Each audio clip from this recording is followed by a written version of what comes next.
Shalom, selamat pagi. Harapan kami semua sehat dan terberkati. Sebelum kita memulai segala aktivitas pada satu hari ini, ada baiknya kita bersekutu dengan Tuhan lewat firman-Nya. Mari kita bersatu dalam doa. Ya Allah, Bapa yang kami kenal di dalam nama Tuhan Yesus Kristus, kami bersyukur atas kasih karunia-Mu yang kami rasakan hingga pagi ini. Tuhan bangunkan kami boleh menghirup napas kehidupan. Ya Allah, sebelum kami memulai segala aktivitas, biarlah firman-Mu yang mendasari dan memberangkatkan kehidupan kami. Materaikan Roh Kudus-Mu buat kami mengerti akan firman-Mu.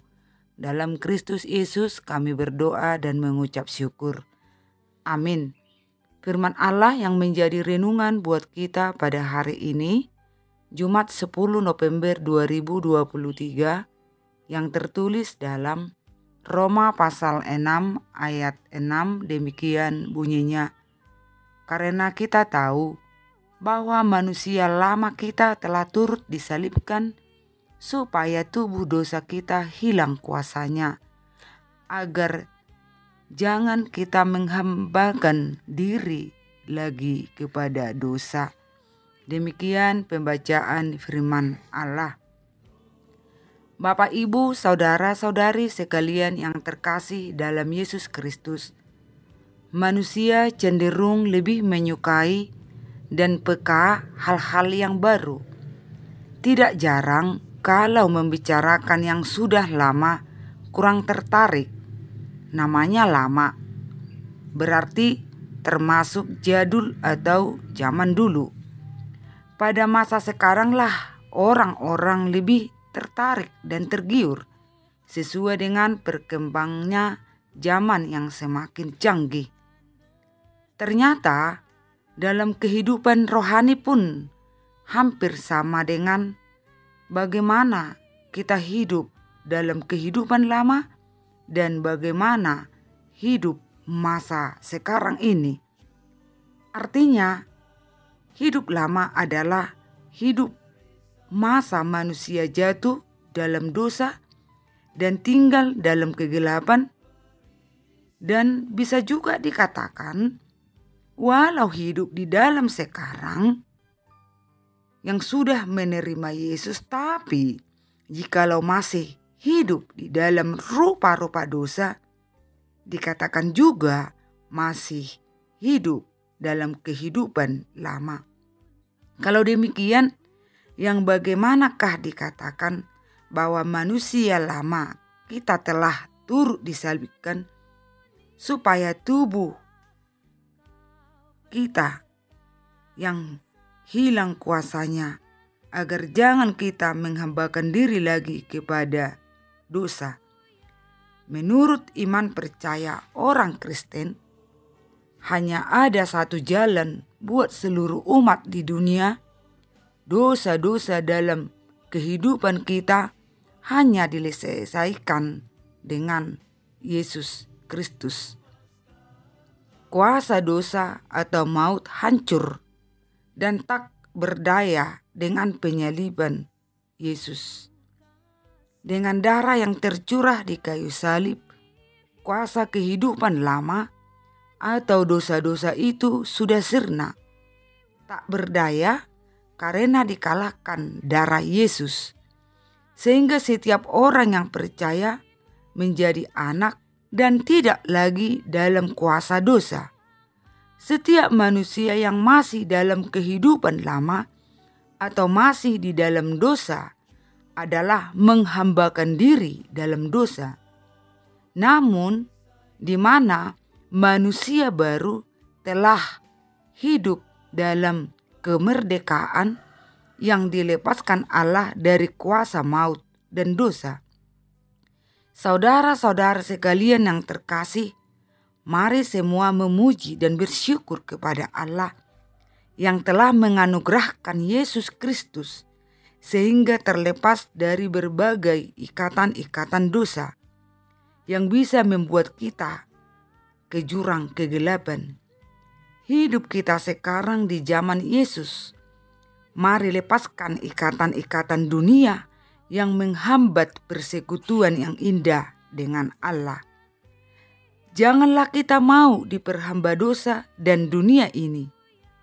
Janganlah kita digelapkan oleh rayuan manis si iblis yang membuat terlena di dunia ini, tapi menerima Yesus sebagai terang dunia agar manusia mampu menjauhi ragam kebinasaan yang hanya membawa kesengsaraan. Sama seperti Kristus mati disalibkan namun hidup kembali sebagai manusia baru. Demikianlah hidup kita, sama seperti Kristus mati dan hidup kembali sebagai manusia yang baru. Seperti padi yang telah lebih dahulu mengalami kematian, namun tumbuh kembali dan hidup yang baru menghasilkan buah yang baik.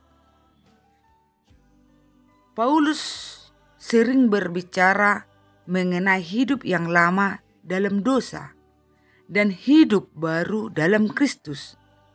Bagi mereka yang dibaptis dan percaya kepada Yesus, kehidupan lama mereka dalam dosa telah mati bersama Yesus di kayu salib.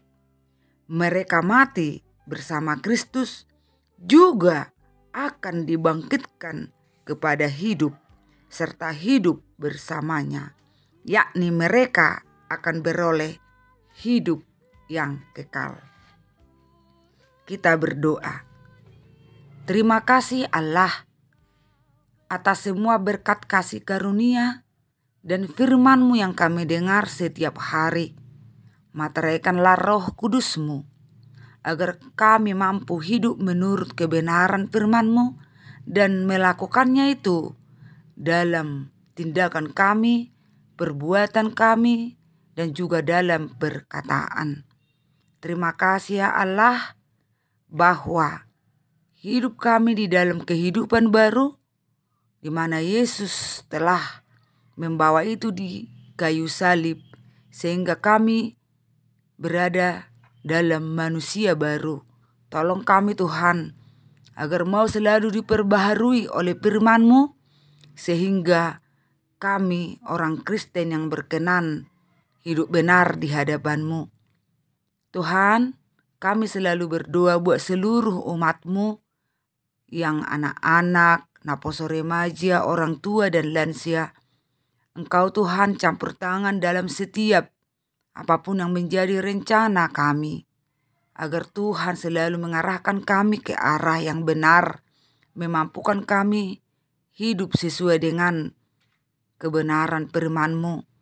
Ya Bapa di surga, kami selalu berdoa buat seluruh jemaat-Mu yang masih dalam keadaan sakit dan para hamba-Mu. Berikan mereka selalu pengharapan, Tuhan pasti menyembuhkan lewat berbagai berkat. Engkau Tuhan menghibur orang-orang yang berduka, yang kehilangan orang-orang yang mereka cintai. Engkau menopang orang-orang lemah. Engkau juga Tuhan yang selalu memberkati setiap orang Kristen jemaat-Mu yang rindu kehadiran seorang anak. Berkati setiap orang tua agar sukacita mereka penuh di dalam Tuhan. Kami berdoa buat anak-anak kami seluruhnya, mulai dari kecil sampai besar, yang dalam sekolahan, kuliah, dan pekerjaan. Engkau beri hikmat kebijaksanaan. Engkau lindungi, jagai, jauhkan mara bahaya rencana si iblis. Juga Tuhan, setiap orang tua beri panjang umur, rezeki, dan selalu kuatkan Tuhan untuk membimbing mengarahkan anak yang Kau berikan agar menjadi anak yang kuat iman dan juga bertanggung jawab di tengah-tengah pekerjaan, kapan dan dimanapun. Kami menyadari dosa-dosa kami. Ampunkan ya Bapa. Dalam Kristus dengar sempurnakan doa kami. Anugerah Yesus Kristus, pengasihan Allah Bapa, dan persekutuan Roh Kudus kiranya menyertai kita sekalian hari ini sampai selama-lamanya. Amin. Salam baik, tetap semangat. Allah selalu memberkati kita semua. Shalom.